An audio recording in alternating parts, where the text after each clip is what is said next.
राजेंद्र राणा जी, स्वागत है आपका द न्यूज अडार में। जी जी। सर, सबसे पहले तो हम जानना चाहेंगे कि क्या आप आज भाजपा ज्वाइन कर रहे हैं?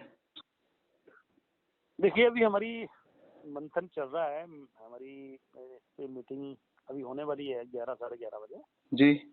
और जो भी पूरी टीम का जो फैसला होगा वो उसके बाद आपको बताएंगे। नहीं, आप इसका मतलब जो बीजेपी के जितने भी हाई कमांड के लोग हैं, आपके उनके साथ बातचीत चल रही है मतलब? स्वाभाविक है, जब किसी एक घर किसी का बंद हो जाता है तो दूसरे दरवाजे खुले होते हैं, ऐसा कुछ नहीं है।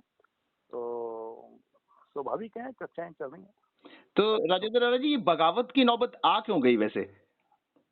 पूरा प्रदेश जानता है कि पिछले 14 महीने से जब से सरकार बनी है, ना तो हमारी जो कमिटमेंट्स लोगों के साथ थी वो पूरी हो रही थी, ना काम हो रहे थे। और मुख्यमंत्री कई कई घंटे विधायकों को मिलते नहीं थे। और जिन लोगों ने ऑफिशियली कैंडिडेट जिन्होंने चुनाव लड़ा है, उनके खिलाफ जिन लोगों ने काम किया था उनको ज़्यादा तरजीह दी जा रही थी। और जो लोग चुने हुए थे उनको जो है वो दरकिनार किया जा रहा था। और ये सरकार कांग्रेस की सरकार नहीं रहकर बल्कि मित्रों की सरकार बनकर रह गई थी। और चुने हुए लोग जो है उनको जलील अपमानित किया जा रहा था। और इसके ऊपर जो मुहर है वो आज साबित हो गया है कि पिछले कल जैसे ही कांग्रेस प्रदेशाध्यक्षा श्रीमती प्रतिभा सिंह जी ने कहा है कि मैं चुनाव नहीं लड़ूंगी क्योंकि हालात ठीक नहीं है, तो इस बात का ये अपने आप में एक बहुत बड़ा सबूत है कि प्रदेश में कांग्रेस की हालत क्या कर दी है। प्रदेश अध्यक्ष चुनाव लड़ने के लिए तैयार नहीं है, पूर्व प्रदेश अध्यक्ष चुनाव लड़ने के लिए तैयार नहीं है, लोगों को पकड़ पकड़ कर जो है वो चुनाव लड़ने के लिए तैयार किया जा रहा है। तो हालात अंदाजा लगाया जा सकता है कि हम 9 लोगों ने जो बगावत करी कि प्रदेश के बाहर के व्यक्ति को आप लाकर चुनाव लड़ा रहे हैं, प्रदेश के किसी व्यक्ति को लड़ा देते। छोटा सा प्रदेश है, बड़ा राज्य कोई हो तो वहां से हो जाता है। तो बहुत सारी चीजें हैं। और हम लोगों ने जिस मकसद से चुनाव लड़ा था कि हम लोग लोगों के काम करेंगे, राजा वीरभद्र का भी लोगों ने दौर देखा है मुख्यमंत्री के तौर पर, जयराम जी का भी देखा है, धूमल जी का भी देखा है, काम हो रहे हैं लोगों के। परंतु इस जिस तरीके से प्रदेश पूरा देश जैसे आगे बढ़ रहा है, आज पूरे देश तरक्की की ओर आगे अग्रसर हो रहा है, हिमाचल प्रदेश को तो इस सरकार ने या मुख्यमंत्री ने बैक गियर में डाल दिया है। तो हम प्रदेश को चाहते हैं कि प्रदेश आगे बढ़े, इसलिए हम लोगों ने नौजवानों की आवाज उठाई है। हम लोगों ने जो विकास के काम नहीं हो रहे थे, प्रदेश के स्वाभिमान की लड़ाई लड़ी है। इसलिए लोग जो मर्जी बोले और मुख्यमंत्री जो मर्जी बोले, हमने प्रदेश के स्वाभिमान की लड़ाई और अपने स्वाभिमान की लड़ाई और जनता के स्वाभिमान की लड़ाई लड़ी है। सर, फिर आप जो है अब चलिए भाजपा आप ज्वाइन कर लेते हैं, आप 9 के 9 लोग कर लेते हैं, फिर आप अपनी किस तरह की जिम्मेवारियां एक्सपेक्ट करते हैं आप भाजपा में जाकर? क्योंकि भाजपा के जो ऐसा देखा जा रहा है, जो भाजपा के अंदर लोग हैं, वो उनको वो तो एक्सेप्ट करने को तैयार नहीं है आप लोगों को। एक उदाहरण हम बता दीजिए मुझे कि किसी ने कोई ऐसी स्टेटमेंट दी हो कि जिन लोगों ने, जो 9 बागी लोग हैं जिन्होंने भारतीय जनता पार्टी का हेट करके एक तरह से साथ दिया है, और जो हिमाचल प्रदेश से ताल्लुक रखने वाले कैंडिडेट थे उनको हमने समर्थन दिया है। एक व्यक्ति का नाम बताइए कि जिसने कहीं विरोध किया हो।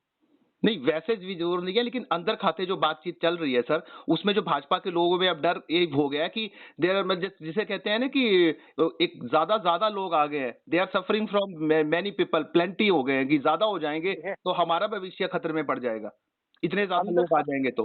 अंदर खाते तो इंसान को नहीं पता होता है कि उसके शरीर में क्या चल रहा है। हम्म।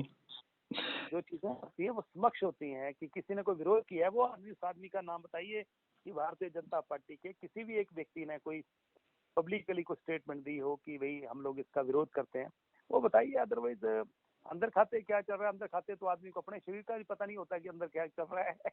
कल आपका सर स्टेटमेंट मैंने पढ़ा था, तो उसमें आप कह रहे थे कि मुझे और मेरे बेटे को धमकी मिल रही है, तो ये धमकियां मुख्यमंत्री के वहां से आ रही हैं? मुख्यमंत्री दिलवा रहे हैं धमकियां या कौन दे रहा है आपको? नहीं नहीं, ऐसा नहीं है। हमने कल परसों जो है वो एक पत्र, हमें धमकी भरा पत्र आया था और एक कॉल भी आई थी। और उसमें उसकी जो सूचना है वो पुलिस स्टेशन में कंप्लेंट जो है वो कर दी गई है। और एसपी को भी इसके अवगत करा दिया है। कल मैंने डीजीपी को भी इसके बारे में जानकारी दी थी और सारी की सारी एजेंसियां जो है वो इस बात को लेकर एक्टिव हो गई हैं। और ये कौन लोग हैं मुझे नहीं पता, परंतु मैं नहीं ऐसा उम्मीद कर सकता कि मुख्यमंत्री इस लेवल पर जाएंगे। आई डोंट थिंक कि ऐसी मैं बिल्कुल कल्पना भी नहीं कर सकता। परंतु कौन लोग हैं, कुछ शरारती लोग होंगे कि जो ऐसी शर्तें करने की कोशिश कर रहे हैं, क्योंकि हम लोगों ने जिस तरीके से एक स्वाभिमान की लड़ाई लड़ रहे हैं जिसमें कोई समझौता हम लोग करने वाले नहीं है, तो इस लड़ाई में कई बार कोई लोग जिसको कहते हैं कि अपने आप को दिखाने के लिए ऐसी हरकतें कर देते हैं। तो जिसने भी करी होगी, अब ये असली है कि कोई ऐसे ऐसे लोग हैं जो डराना चाहते हैं, इसकी बात तो मैं इस बात के बारे में तो कुछ नहीं कह सकता। अब कई जगह आपके अपने ही लोग राणा जी, जैसे कांग्रेस के ही जो आपके कार्यकर्ता हैं, वही वो बहुत नाराज हैं, वो आपके खिलाफ नारेबाजी कर रहे हैं।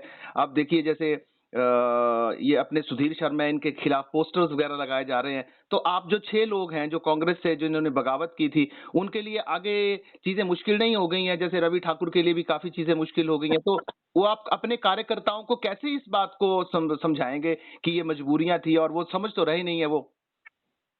देखिए, नारेबाजी, ये पुतलेबाजी, ये पोस्टरबाजी, ये कौन करा रहा है? ये ये कोई कर नहीं रहे हैं, तय करवाया जा रहा है।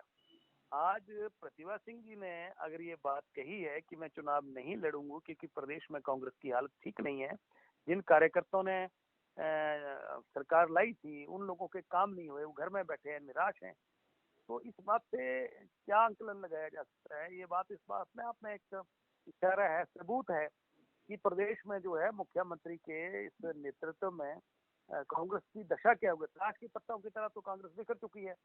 नारेबाजी, पोस्टरबाजी तो ये जानी सोची समझी चाल के तहत किया जा रहा है, लगाए जा रहे हैं पोस्टर, इससे कोई फर्क नहीं पड़ता है। ये कुछ लोग हैं जो किसी के इशारे पे काम कर रहे हैं। ठीक है। राजेंद्र राणा जी, द न्यूज़ अड्डा से बात करने के लिए बहुत-बहुत धन्यवाद। Make sure to press like and drop a comment.